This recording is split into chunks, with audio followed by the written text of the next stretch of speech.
ఆంధ్రప్రదేశ్ రాష్ట్రం చివరి రాష్ట్రం కాబట్టి ఎక్కడ నీళ్లు వచ్చినా మన తర్వాత సముద్రంలోకి వెళ్తాయి.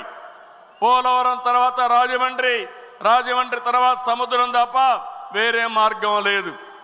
అలాంటప్పుడు సముద్రంలోకి పోయే నీళ్లు మనం వాడుకుంటే ఈ నీళ్ల వల్ల తెలంగాణకు కూడా లాభం ఉంటుంది తప్ప ఎవరికీ నష్టం లేదు. ఇక్కడ బీఆర్ఎస్ అయితే ఏదో నష్టం వచ్చినట్టు మాట్లాడుతున్నారు. నేను ఆ రోజు కూడా ఏదైతే వాళ్ళు ప్రాజెక్టు కట్టినప్పుడు గోదావరి పైన నేను ఎప్పుడు కూడా అబ్జెక్ట్ చేయలేదు. నా ఆలోచన ఒకటి, తెలంగాణ కానీ ఆంధ్రప్రదేశ్ రాష్ట్రం కానీ నాకు ఎప్పుడు చెప్పాను, రెండు కళ్ళను ఆ రోజు చెప్పా. ఈ రోజు చెప్తున్నా, హైదరాబాద్ను అభివృద్ధి చేసింది నేనే, గంటాపదంగా చెప్పగలుగుతాను.